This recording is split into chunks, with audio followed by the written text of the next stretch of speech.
Hello, everybody, and welcome to the Great America Show. It's great to have you with us. Thanks so much for joining us on this fine Thursday in America. In just a few moments, we're going to be joined by our fan favorite, a man that you all adore on the show, the great Mark Mitchell of Rasmussen, to get his pulse on what Americans are saying right now, what Americans are feeling. Donald Trump has a lot on his plate right now, whether it be the tariffs, the trade wars, inflation, dealing with the Marxist Dems, worrying about midterm elections coming up. I mean, he's got a full plate with everything on it. We've got some good news to report to you, though, this evening. China has already decided they're ready to fold. China, according to the Commerce Ministry, is open to dialogue with the United States after President Trump's 125% tariff hike, but they say it must be on a basis of mutual respect and equality. But that's not what China's given us for the last quarter century. It's actually been quite the opposite. China has taken advantage of America, has taken advantage of just about everybody in this world so they can build up their country. But it turns out their country is not as built as everyone expected, which is why China is now coming to the table just 1 week after these tariffs went on the nation. As of today, the China's yuan has hit the lowest level, their currency, since 2007. The Trump effect is taking effect on the nation. They're in a lot of trouble. And I believe they're going to be the first ones, one of the first ones to come to the table to negotiate with President Trump because they have no choice. They import just about everything that they use. They can't self-sustain on energy. They can't self-sustain on food. So without those two things, you have no nation. And eventually, I think you start getting your people turning on you, the people of China. They've dealt with Xi Jinping for a very long time. At a certain point, they say enough is enough, and that time may be coming. So we'll see what happens. We'll keep you up to date as things progress with President Trump and Xi Jinping. The House today passed their budget. Their framework for their big, beautiful bill is what Donald Trump calls it, 216 to 214. That will now move to the Senate. Also on the House floor today, the SAVE Act was passed, which requires proof of citizenship to vote. 208 Democrats voted against it, 4 voting in favor. Now, the argument the Marxist Dems will tell you is that, well, that's nonsense. You have to be a citizen to vote anyway. Well, that's not nonsense, because if you look over the course of the last 4 years, New York and California have repeatedly tried multiple times to get illegals to vote in municipal elections. And it starts with municipal elections, and then it progresses to federal elections and state-run elections and all that good stuff. Good on the Democrats, those 4 Democrats who voted in favor of truth, justice, and the American way. Doge has some new findings out we're going to take up with Mark Mitchell. Inflation is down. It's pretty crazy. Contrary to everything the mainstream media and the Marxist Dems want you to believe, they told us inflation was going to be up this month. Prices were going to be up because of tariffs. Well, it's just about the opposite. We're also going to take that up with Mark Mitchell in just a few moments here. President Trump signing an executive order yesterday afternoon to investigate the law firm that is representing Dominion. Now, you folks all remember Dominion. Sussman and Godfrey is the law firm. Dominion's the law firm that sued just about everybody on this planet.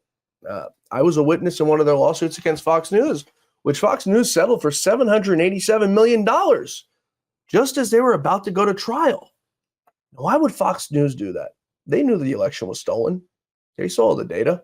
Why would they settle? Now, sources tell me it was because they didn't want Rupert Murdoch to get to the stand. But Donald Trump is taking action. I want to bring in Mark Mitchell before we get to this, because Mark, like me, is an election denier, is a man who believes the election was stolen. Mark, I want to roll this clip of President Trump yesterday signing that executive order. Take a listen. Sir, you've taken action against a number of law firms that have in one way or another been involved in the weaponization of government or actions of lawfare. One of those law firms is Sussman Godfrey, similar to what we've done previously with other law firms. This is an executive order that takes certain measures against Sussman Godfrey to ensure that they can't access government resources, government buildings, scrutinizing certain aspects of their practices as a law firm, given their previous activities.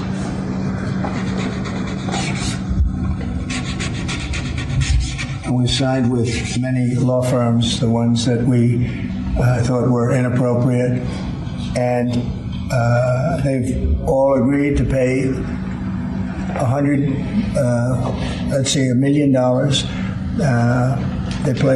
They went for some pretty big numbers. I guess we have a total. What do we have? What's the total about? What's the total right now, Steve? About, what'd you say? Getting close to probably 600-700 million now, I would think. We've multiple at 100 million, some at 125 million. So the numbers are adding up. We're going to be close to $1 billion soon. One at $40 million. Millions of dollars an hour. But they don't admit guilt. Remember that, they don't admit guilt. But then we have another 5 to go, I think, 5 of them. And this one is we're just starting a process with this one. Yes, sir. All right, because there were some very bad things that happened with these law firms.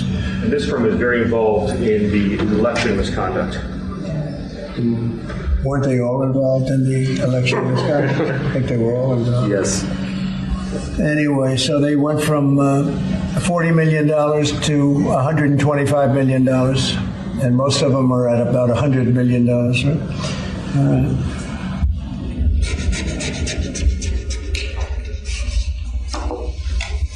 Thank you.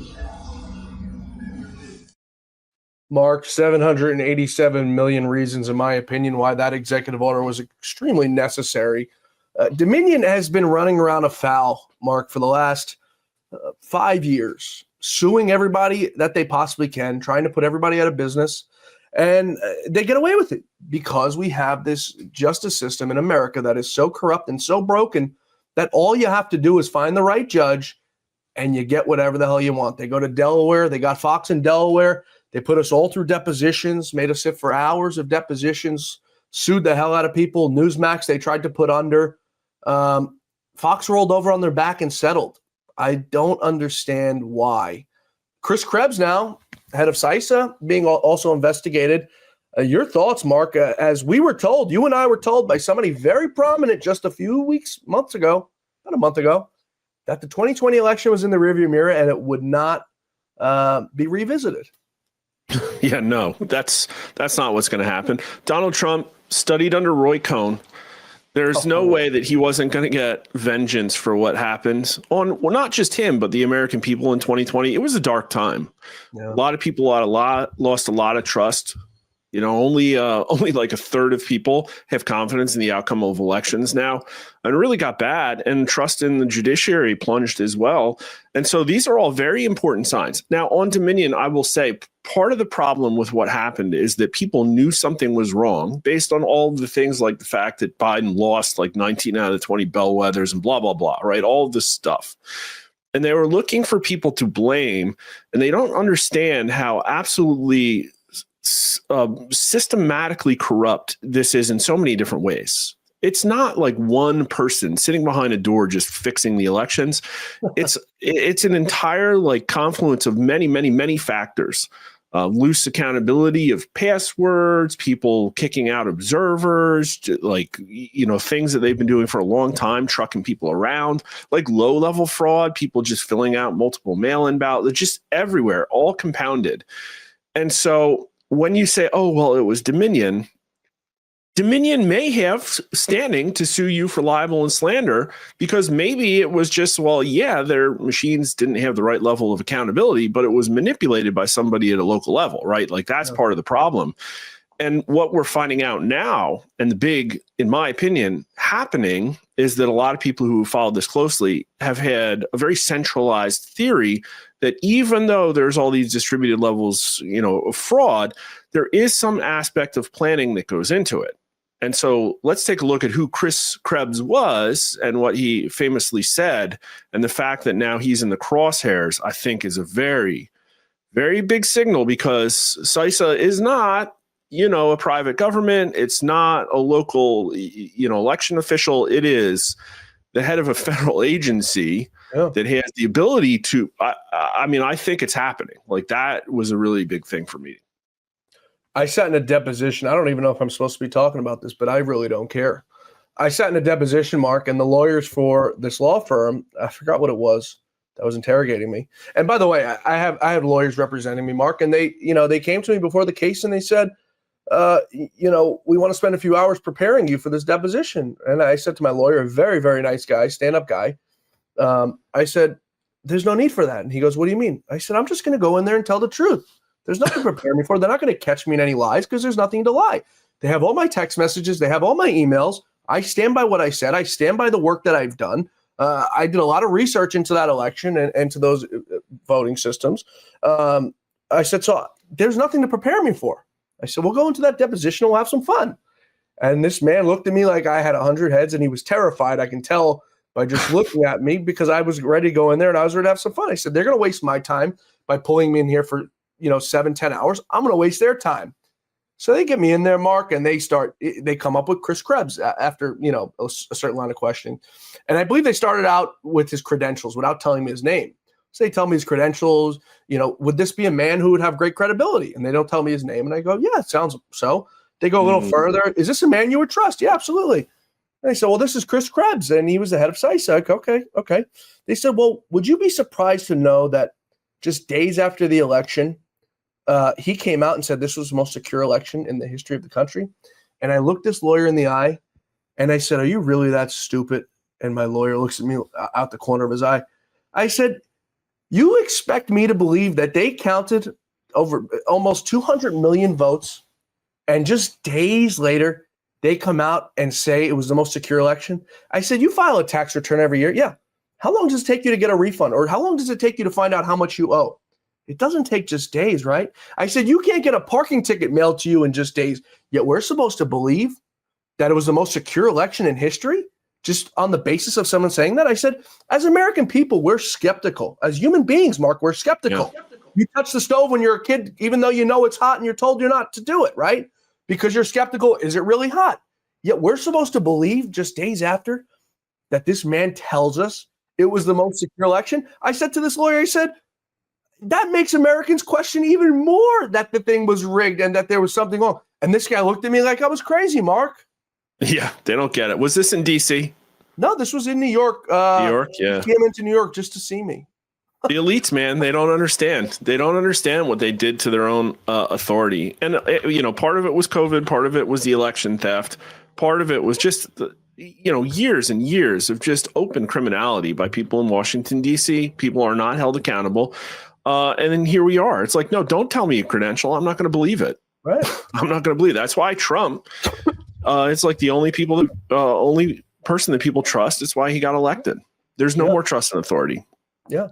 This guy sat there, Mark, with a straight face, and he continuously asked me, and he was getting frustrated with me because I was being very arrogant, because I was tired of the BS. It was just nonsense. And he sat there and he says, well, there was no evidence. Have you ever seen any evidence to prove that the election was stolen? And every time I answer the question, I'd say, no, but I also haven't seen any evidence to the contrary that it wasn't stolen. And he'd ask the question a different way, Mark.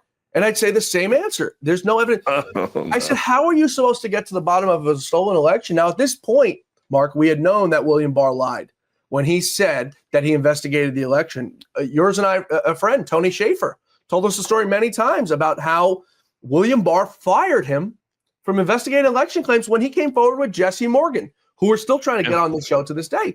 The USPS postal driver who had no horse in the race, didn't give a damn about elections. I'm not even sure he knew there was a presidential election. That's how checked out this guy, Jesse Morgan, was. But then he's asked to drive thousands of ballots from Bethpage, New York to Pennsylvania. And he's like, what the hell's going on here? Yeah, this guy some stinks here. Yeah. Right. I mean, Mark, these are people who had no horse in the game, didn't give a damn about elections, but saw something that didn't make sense. And we never got a thorough investigation from our own attorney general. What are the American people supposed to believe? What are the American people supposed to think? Well, they think elections are corrupt. We went from 49% thinking the outcome of 2020 was affected by cheating up to 66% who were afraid that the outcome of 2024 would be affected. So it turns out gaslighting doesn't work. You can't just bury this stuff. And it's like something as important as elections in a representative democracy, you can't just wave a magic pixie wand on with your mainstream media and make it go away. And what blows my mind too is like, okay, you're being deposed by these lawyers. They're supposed to be collecting your statement about what you said and like the factual aspects of like your statement. it's like, no, we're trying to gaslight you into reversing your opinion. Right. Like, what is that? Right. I have it in my office. They pulled one of the first thing they pulled out, Mark, and this is when I knew the whole thing was going to be a sham. One of the first things they pulled out was a tweet, and I've got off Twitter for a very long time because I get myself into trouble. People get the best of me on Twitter. I'll just say that. And I put out a tweet, and it was a dog bed that Mike Lindell sent me for my dog, whose name is Donald. So I post a picture on Twitter, and Mike retweets it, and it was a dog bed. They take this thing and they give it to me in a deposition, and I started hysterically laughing. And this is one of the first things they did. And I said, "Is this really how today's about to go?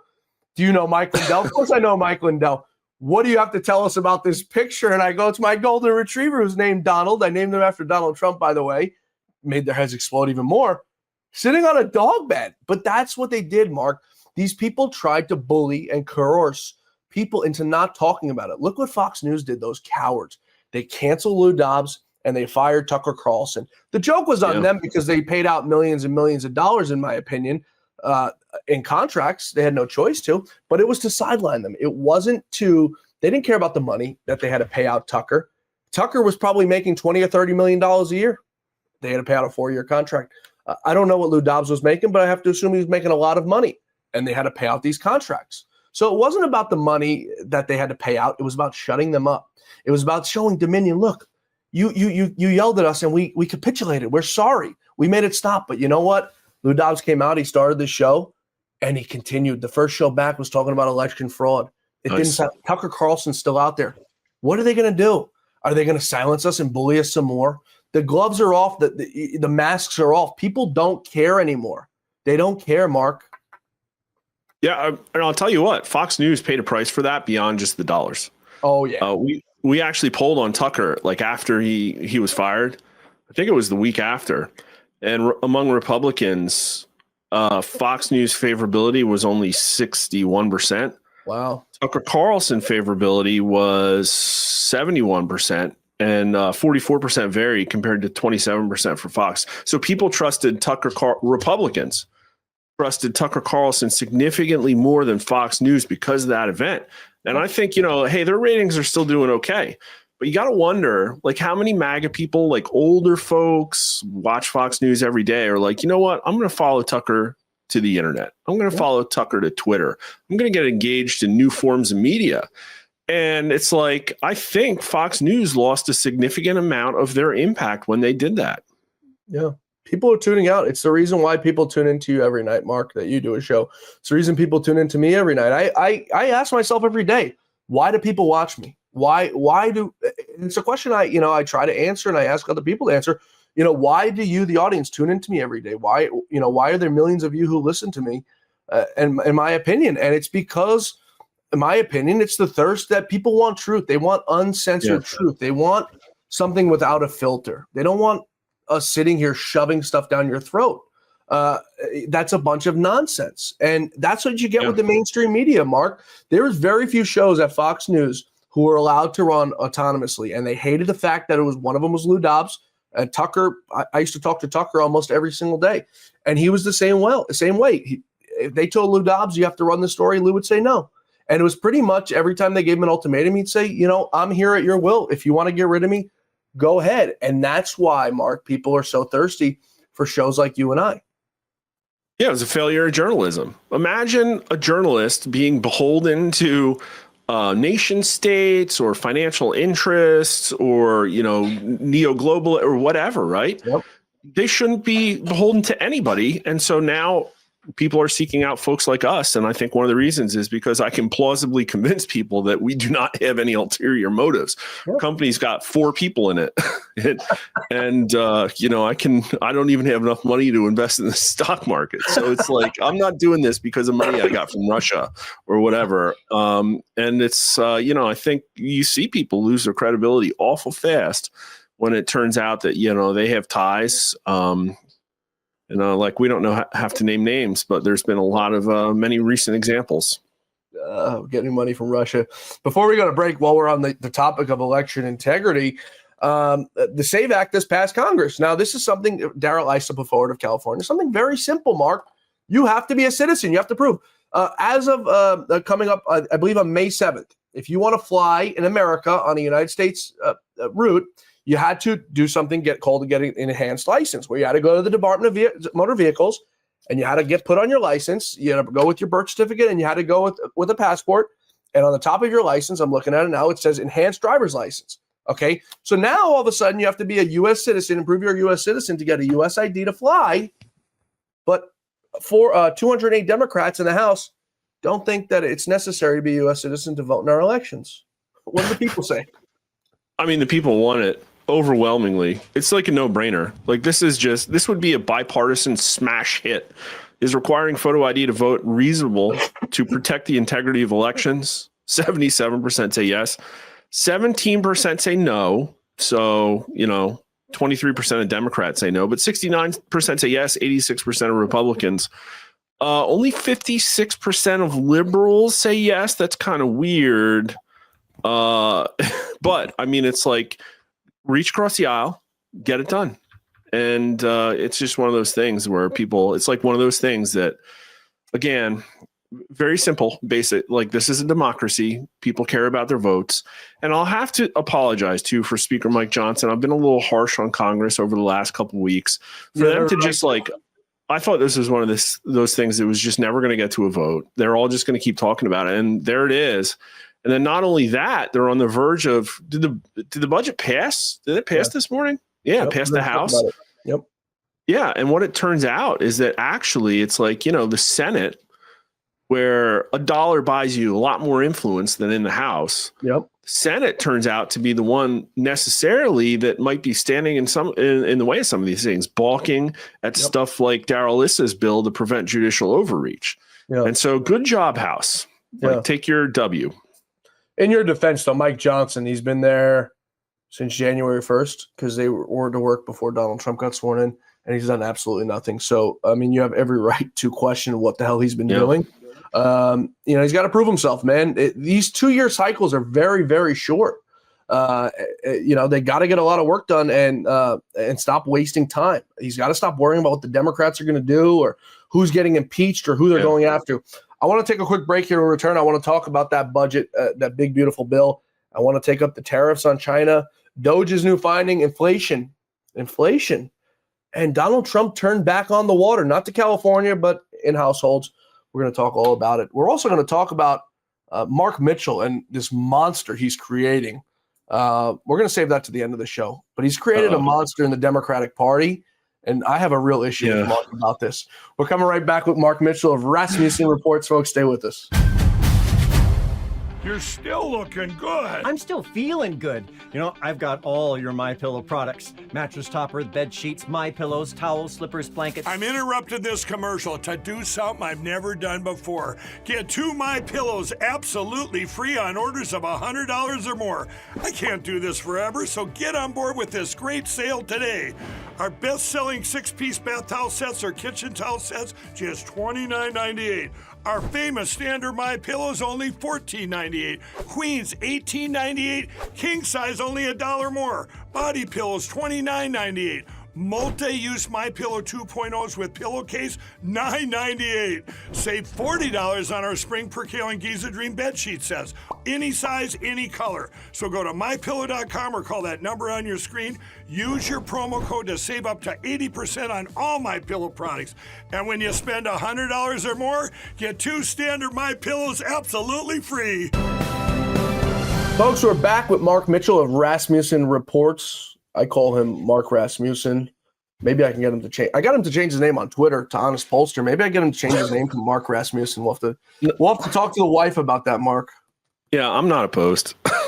she probably will be. So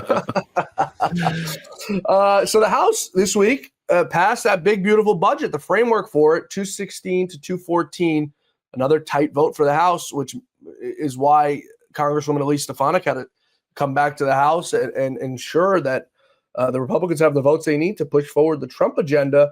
Now, this sets a framework for a budget. It sets up a framework for no tax on tips. It sets up the framework for Social Security, no tax on Social Security, no tax on overtimes. And then what's coming after this, I believe, is that the corporate tax cuts, Mark. this is where the golden age, the golden era of Trump begins. What are your thoughts, and what's the people's thoughts? I mean, like it all comes back to fiscal irresponsibility, the debt spiral that we have, the increasing concentration of wealth and power at the top, and people can, clutch their pearls about the stock market, but what people care about is things like safety, jobs, justice, like no violent crime, and Donald Trump keeps giving it to them. I mean, let me pull this one up here. We asked people basically, is this what I voted for in general, considering the way things are going with Donald Trump as president, which is closer to your feeling? Yes, this is what I voted for. 45% say yes, asked in the height of a stock market crash. Wow. 80% of Trump voters, and then which is more important, keeping a strong stock market for investors or creating more jobs for American workers? 63% say creating more jobs, 21% say stock market. And then we also had 70% of people are like, yeah, let's go after the waste, fraud, and abuse. I'm angry. Doge has astoundingly high favorability rating. And so this is the new normal. The new normal is, sorry, financial elite. Sorry, people in Washington, D.C. People are getting what they want. And congratulations again for getting this passed.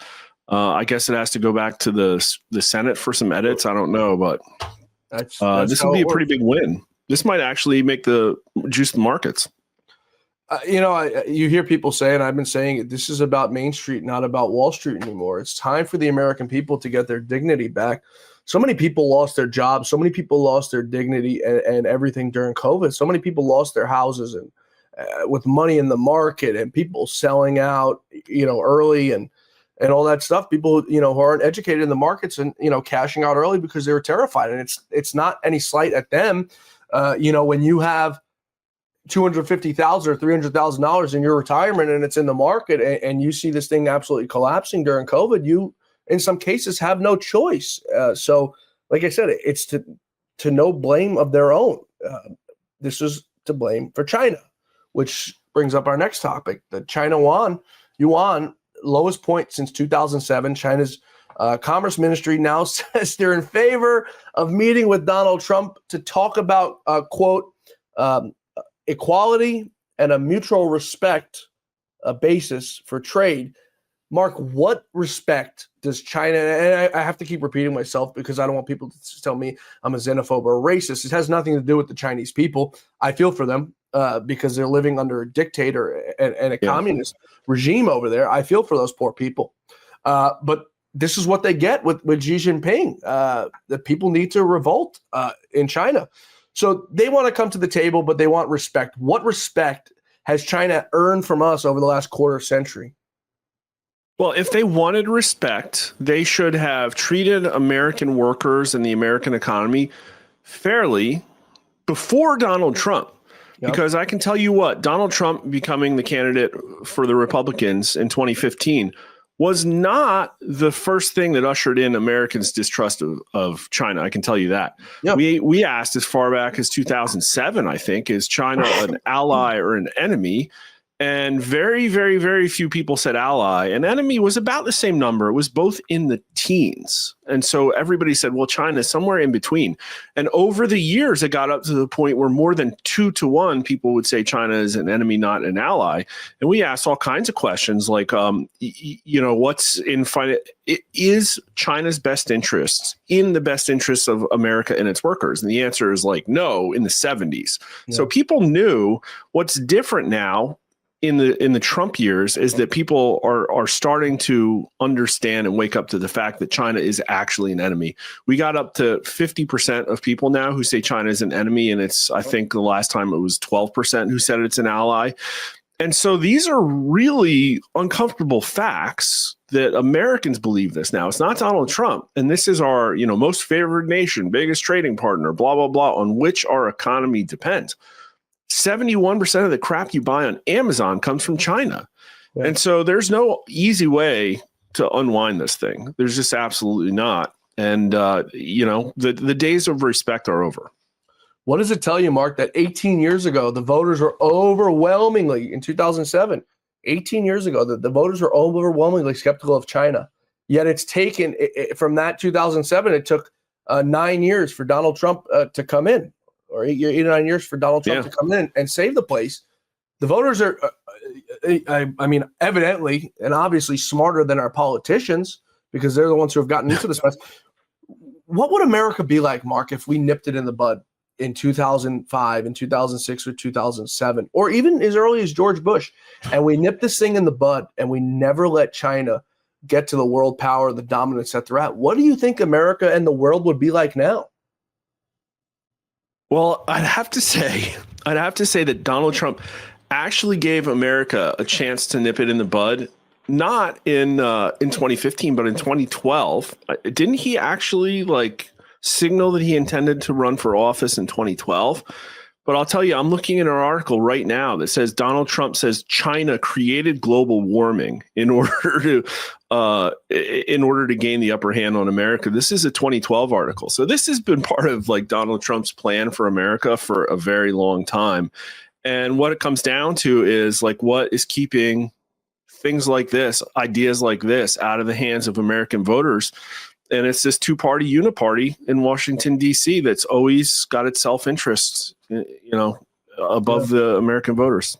Yeah, you're absolutely right. I mean, it wasn't even just 2012. It was back in 2000, 2001 when he's got a 1987 New York Times double page ad spread, right? It's it's got tariffs in there. So you're not going to be able to just get him to roll over easily on this one. Sorry. Yeah. Roger Stone, tried to get him to run, back in the 2000s. He hated the Bushes as did everyone because they knew they were bad news and wanted him to sort of be the Ross Perot, but Donald Trump, played nice in his respect. I want to turn to inflation, Mark. The economists, the brilliant economists who have been rooting against this country since November 5th, as I've been saying every day here, forecasted 2.7% inflation, which would have been slightly down from the previous month at 2.8%, but it came in at 2.4%. So that shows that inflation is slowing. Prices are starting to come down. Consumer prices are starting to come down. It's contrary to everything that these economists and these Democrats are telling us, that Donald Trump is going to drive prices through the roof and everything is going to be more expensive. What's going on? Well, I think ultimately inflation is tied to the amount of fake dollars out there floating around. And it seems like in many ways the tap has been turned off. But I don't trust government figures on literally anything. We put out a monthly unemployment rate, and month after month for the last year, it's been over 8%, not the fake 4.1%. You can tell me, oh, people drop out of the labor force, blah, blah, blah, blah, blah. Well, I have them are you just not in the workforce too? And the number's actually closer to 20%. And it ain't just retired people driving that. It's young people are having a hard time finding jobs. And so I don't care about inflation measures, to be honest with you. I would like to track something like Americans' personal savings rate or what portion of their paychecks are going to discretionary spending or stuff like that. Because if you look objectively at what prices Joe Biden and the Democrats increased over the last 10, 20 years, it's food, it's healthcare, it's housing. It's literally all the staples that Americans need, and it's been crowding out. Believe it or not, over the last 60, 70 years, the percent that people pay on food is down. But what took up the slack? Overwhelmingly increased housing and healthcare costs. What has Donald Trump increased the price of? Crap from China, basically just crap from China. It's all stuff that people don't need. It's you can go without your super specific electronic appliance that only is made in Shenzhen. You probably really don't need that. And, the cars, right? Maybe this will increase price of cars. I don't know. But do you need to get a new car every 3 years? It's only the people on the mainstream media talking about the financial elite, the people who are well off, who get the graduate degree from the Ivy Leagues. Those people are upset if they're inconvenienced a little bit, but it's sorry, people can't eat. Yeah. You notice, Mark, a month after Donald Trump took office, egg prices went up, right? Because Joe Biden killed all the chickens before leaving office. Yeah. As well as dumped a few $1 billion into the markets to try to stimulate it a little bit so that he knew they would come down when Donald Trump was in there, make him look bad. But you notice the price of eggs are down. The price of gasoline is on its way down. You don't hear them talking about it, but a month ago, What's Donald Trump doing about the prices of eggs? What's Donald Trump doing about the price of gas? He said he was going to change it overnight. Everything's going down. Well, what's happening? Now? Not a damn word. They're not saying anything about it. Why? Well, not only that, like literally the last week, as crude oil plunged now down, what is it, like 14% from the peak, right? Uh-huh. That's a massive amount of money back in the pockets of lower and middle income Americans. And what was the mainstream media screaming about? The stock market, the stock market, the stock market. And it just shows you whose side they're on, right? And so, again, we're in a situation where Americans can't trust anybody because all of the interests of the elite are arrayed against them. Mm-hmm. And it's like, okay, well, Donald Trump's probably going to keep his high favorability rating. It's going to come back up. And here we are. Because you just can't convince somebody that lived through Biden that, no, forget that. Forget the time where they forced that experimental vaccine on you. Forget the time where they gave away an airbase to China and left billions of dollars of equipment in the hands of the Taliban. Forget all the stuff you saw. Care about this thing that we tell you. It's not going to work. Yep. For everyone who wants to go look at anything Mark and I are talking about, numbers, you don't have to take our word for it. If you go to tradingeconomics.com, it gives you indicators on everything you could possibly want to know about, want to look about. Eggs are down to about $3 a dozen from the height in March at about $7.50 a dozen. So, the Democrats, they want to scare you. They want to terrify you about things. And it's all smoke and mirrors. It's all a lie. And they're just terrified about what's coming out, what Elon Musk is uncovering in this government. We're going to take one more quick break here. When we return, we're going to talk about some new findings from Elon Musk. We're also going to take up Adam Schiff. He wants a new investigation into the White House. When we tell you what it's about, you're going to be very surprised. President Trump turning back on the water. We'll take that up. And Chuck Schumer, back in 2017, he agreed with Donald Trump on one fundamental issue that he now, just a few years later, no longer agrees with him on. It's very surprising to me. We're going to get Mark's take when we return, folks. Stay with us. We're talking with Mark Rasmussen Mitchell of Rasmussen Report. Stay with us. I hear every day about the products you all wish MyPillow carried. Well, guess what? We probably do. Slippers, bathrobes, pet beds, blankets, mattresses, sleepwear, loungewear, duvets, comforters, pot holders, aprons, oven mitts, and so much more. And they're all on sale. For example, get our best-selling standard MyPillows for only $14.98. Body pillows, $29.98. 6-piece bath towels or kitchen towel sets, just $29.98. Multi-use MyPillow 2.0s with pillowcase, $9.98. Save $40 on our Spring Percale and Giza Dream bedsheet sets. Any size, any color, and so much more. So go to MyPillow.com or call the number on your screen. Use your promo code to save up to 80% on all MyPillow products. And I've never done this before. When you spend $100 or more, you're going to get 2 standard MyPillows absolutely free. Folks, we're back with Mark Mitchell of Rasmussen Reports. Mark, Donald Trump did something so big this week. Some Americans probably don't even know what the hell went on over the last few years, but the Biden administration tried to limit how much water we were allowed to use in the showers. Take a listen to President Trump and this landmark executive order he signed this week. You buy a new house, you pay a lot of money, and the developers, you're not allowed to do anything more. They put restrictors on. They used to have a restrictor where you could take it out, but now they weld it in.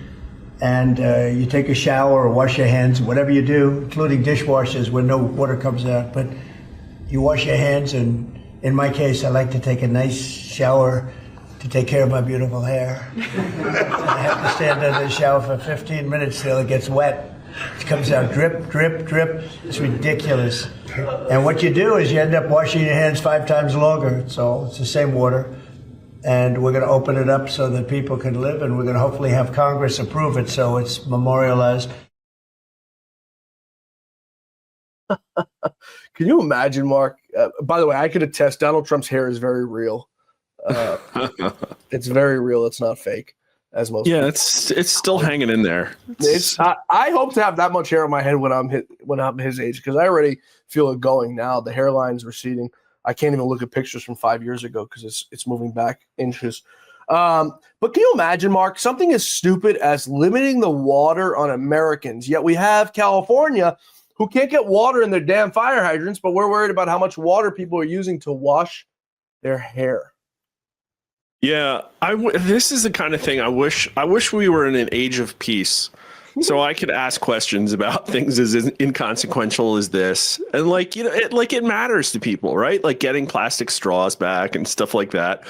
But yeah, like I bet you, believe it or not, that there are probably a lot of Republicans and conservatives that might be against this, just because they do tend to be conservationists and not like leftist psycho-Marxist climate freaks, right? And what I'm interested in is what all of this is going to do to the global warming and climate change arguments when everything settles out on the other side. Because what we just saw is probably the biggest flip-flop on Earth, when all of a sudden people went from like loving electric cars to burning them down on the left. And it's like absolutely crazy. But yeah, like Donald Trump, keep racking up those W's, you know, like this is another one. We don't need a nanny state. People want less government. In fact, 72% of people were concerned that they're living in a police state. So a little bit of water, you know, maybe it'll go a long way. I don't know. Let's send some to California. I mean, it's so stupid. Every time I hear something like some rollback that he's doing of what Biden did, I say to myself, have we really come this far that we've allowed our politicians to take over every aspect of our life? And we have. I mean, ever since COVID, we've allowed these people to do whatever the hell they wanted. We've got some new numbers out, Mark, from the Doge committee. Elon Musk, who the Democrats loved about a year ago. They loved his cars, as you had mentioned. Now they're burning them down, and they're doing great harm to the environment, because when a battery burns, the smoke that comes out, breathing it in and sending it up to the ozone layers, it does irreversible harm. So those Democrats should think about that next time they burn it. But anyway, so Elon Musk has these new numbers out, and it's from people who have taken government loans. Now, this isn't a Babylon Bee article, these numbers I'm about to read you, Mark. 24,500 people over the age since 2020 of 115 years old claimed $59 million in benefits. 28,000 people under the age of 5. You better check your kids' bank accounts, Mark. Under the age of 5 claimed $254 million in benefits. Now get ready for this one. Just under 10,000 people with birth dates over 15 years in the future claims almost $70 million in benefits. In one case, a person with a birth date in 2154, when you and I will probably both be dead, claimed $41,000 in benefits, Mark. This is what the Democrats are against. They're against Elon Musk uncovering this stuff. And when we come out and we tell people, they say, you're crazy. Yeah. I mean, listen, like everybody knows it's been like this. They've just been unwilling to say. I think this is open secret in DC. And so the only thing I can come back to is like, okay, well, they're criminally complicit. Some of that money is going to an offshore bank account or whatever. Or it's like maybe to give them the benefit of the doubt, they just couldn't muster the courage to break with a culture of theft. Like, let's be honest, DC is a culture of theft. Even your average government worker that goes in and puts in work, and like they know at the end of the day, they're not doing anything. The system's broken. They don't work that hard. They're getting like a much, much, much better deal than your average American on the back of taxpayer dollars. And like, okay, well, you didn't do anything and now Trump's doing it. And so whether it was a prize that you could have taken or now you're, now you're in trouble, I say bring it. Americans like it. Again, we talked about the highest right direction that we've had in our polling history, 48%. It's down to 42% now, but the average for Biden's term was like 31. So Americans are happy now. And, I'm kind of happy, too, because I like justice. I like people being held accountable. And hopefully things are going to start picking up now. Harmeet Dillon had only been sworn in for 2 days when they decided that they're going to go after Chris Krebs with an investigation. So I hope we see a pickup. And I'm actually, it's not election season. I have time on my hands.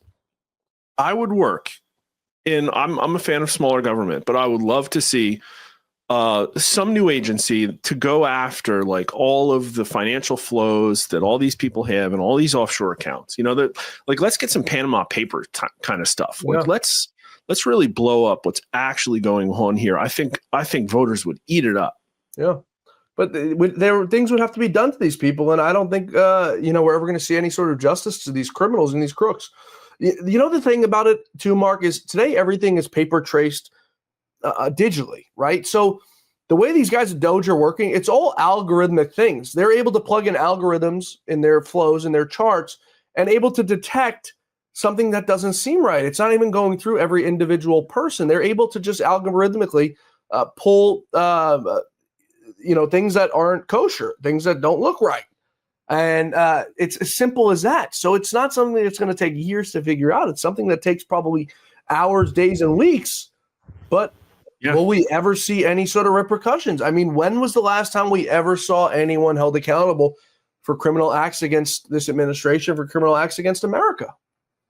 Well, we'll see if it's going to happen, because this isn't like, oh, hey, we suspect this problem is going on. It's like, no, they have the Social Security numbers. They have the bank transactions and what accounts they went to. That information exists.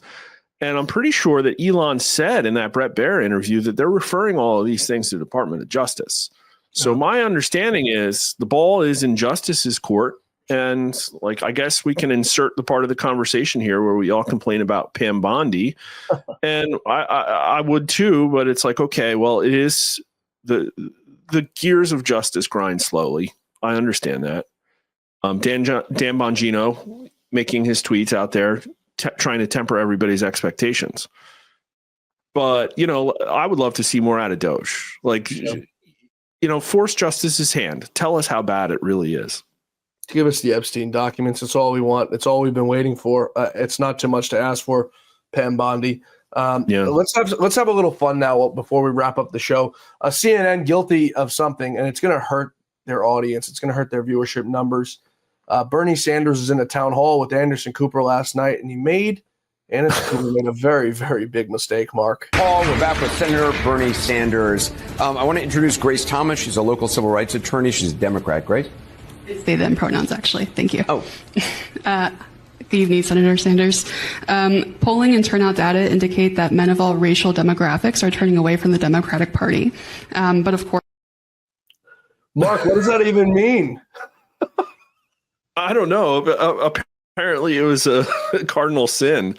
And you can say, oh, well, they lost viewers over that, but I doubt it, because we asked, and the top two issues among CNN voters, actually, I probably have the gender question. I should probably pull that up if I can. But the top two issues among CNN watchers this election were abortion and threats to democracy, not the border security and rising prices. So highly likelihood that all of those people are on board the rainbow wagon. But what is hilarious, I mean, basically, the person stands up, says their pronouns, and then out of her mouth, the question is, well, I don't know. Their mouth says, well, Democrats are hemorrhaging men.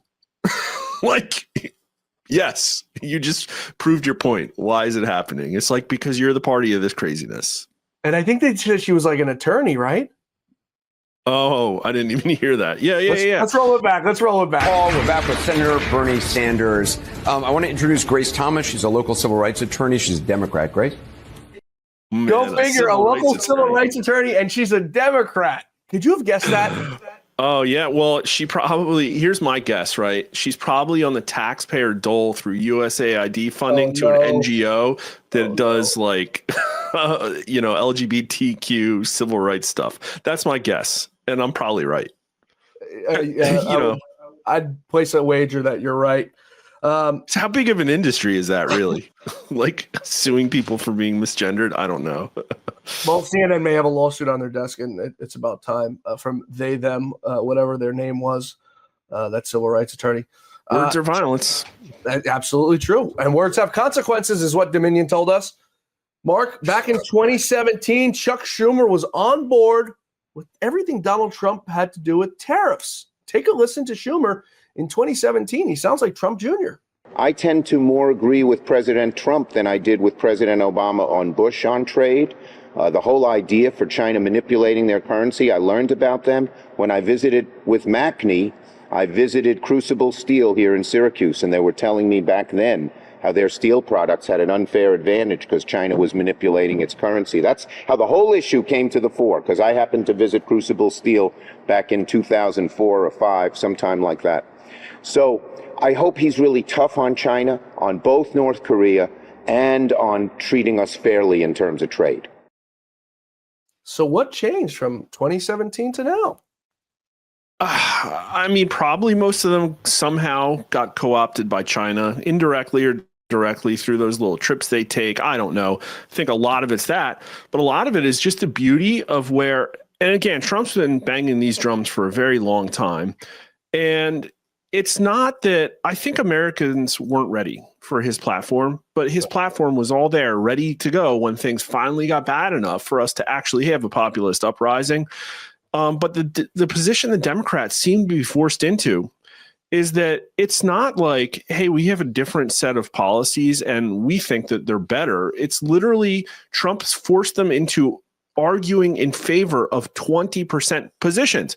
Because remember, like we have in the 70s of Americans saying, no, China's best interests are not in Americans' best interests. And now Chuck Schumer is literally trying to undermine Trump as he does what pretty much 75% of Americans think is a good idea. And also Chuck Schumer did. And it's like every single thing, right? Like the border is the exact same thing. And so I think the Democrats are in trouble. I think that they're in complete disarray. And you can keep waging war on his approval rating, like good luck to you. But Americans they don't know all the details, right? But they know that Donald Trump is doing things that are going to make their lives better. Same way they were forced to defend Tren de Agua being sent to El Salvador, begging for them to come home. I mean, I never thought I'd see that day. An unlikely suspect, Adam Schiff. He wants an investigation into the White House, but this time it's not about a Russia collusion. It's about something that his colleagues are very guilty of. Take a listen to Mr.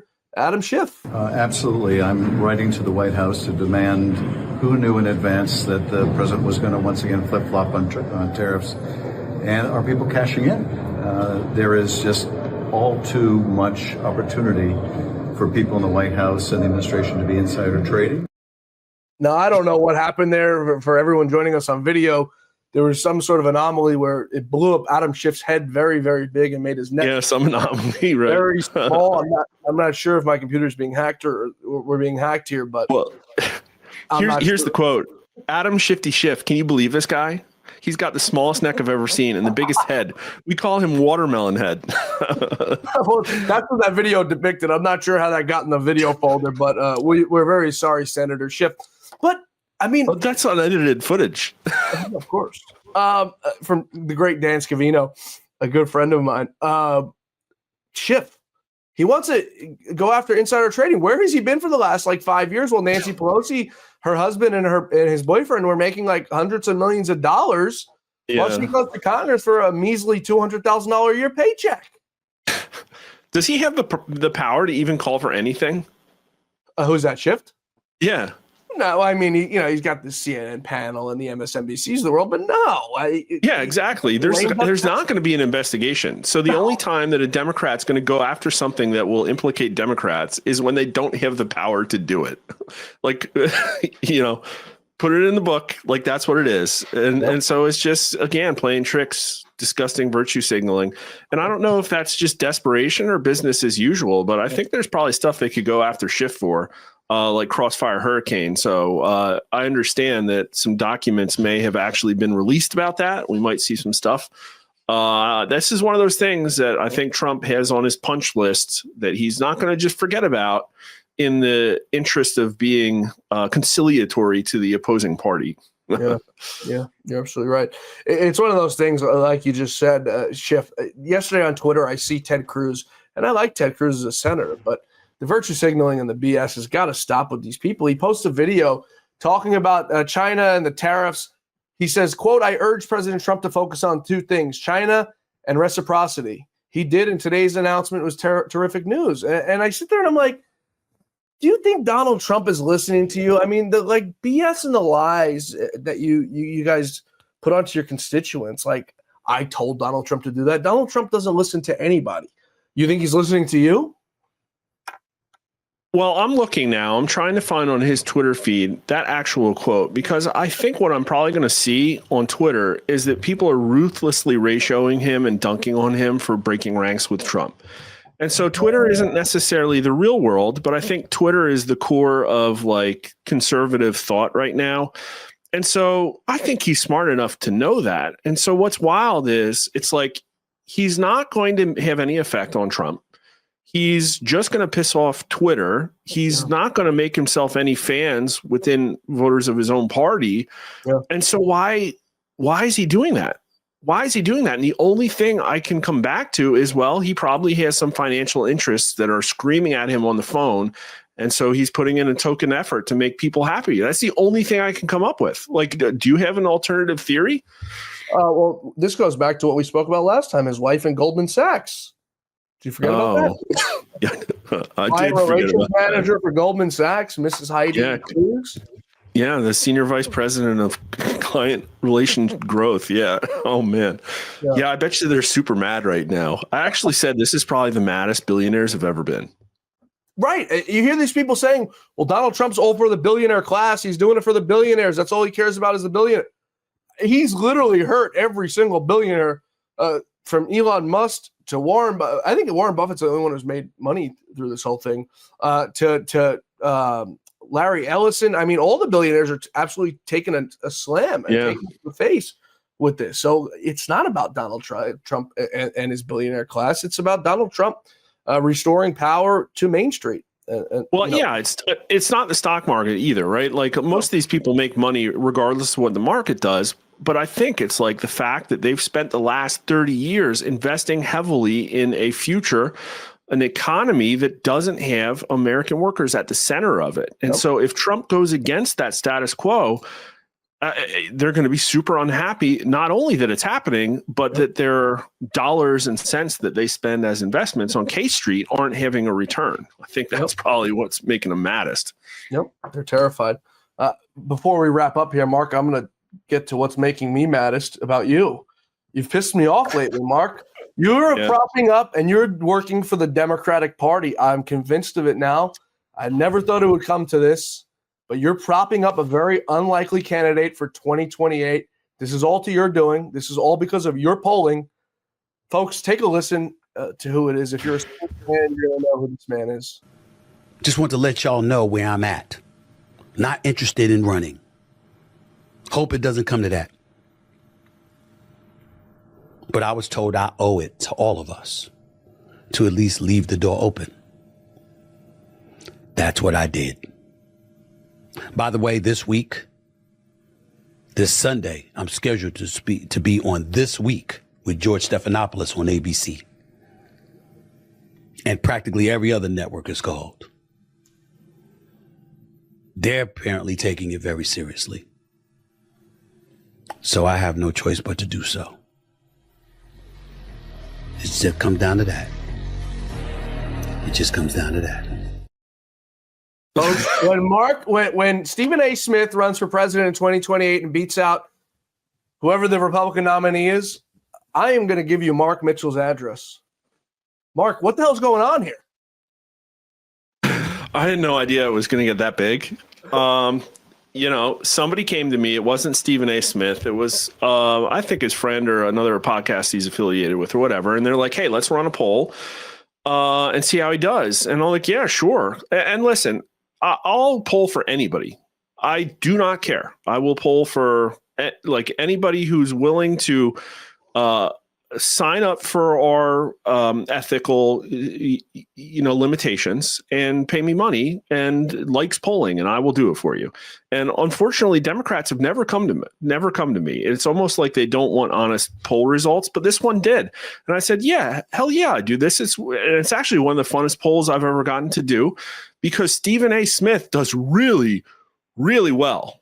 And there's probably some bad news for Republicans in there too. But in a Democrat primary, he only trails Kamala Harris by 21 points. I think it was like 45 to 24. And he almost beats AOC and Gavin Newsom, which is absolutely incredible. Gavin Newsom's governor of California, and AOC has, millions and millions of followers, and he's only 4 points behind AOC and 3 points behind Gavin Newsom. In the Democrat primary, like that is big. And then in the general, he only trails JD Vance by 4 points. Now, I know it's like long way away, a whole lot of caveats apply, but that would tend to make me think that the Republicans can't necessarily count on converting all those Donald Trump voters into JD Vance voters or whoever else. Right. So Republicans have a lot of work to do. So you can consider this a free service for you guys to get your crap in order. But what it's saying is Americans are very open to the idea of an outsider coming in because they think the Democrat Party's got problems, and the Democrats proving them right by showing that they have major problems. And so, hey, I've been saying this, they need an outsider to come in and clean things up because they're just so co-opted. They're in such disarray. They have no authority to tell any voters that, yeah, we have a real way we can fix this. Yeah. All it's going to be is like, oh, hey, the 2028 Republican, he's just more like Trump and we're not Trump. So vote for us. That's literally what appears to be their plan right now. Or it's like AOC, we're going to murder CEOs and burn things down. Like that could be too. And so, yeah, like he does well. He should keep the door open. And what's going to happen is they're going to come after him. They're just going to like make him pay for even thinking that he could take over this huge, powerful apparatus that's the Democrat Party.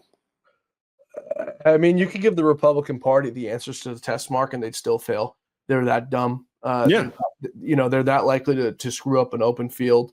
It's what they do. It's what they do every single election. And with Donald Trump not on the ballot in 2028. And they did it this week. Chuck Grassley. Like, what are you doing, dude?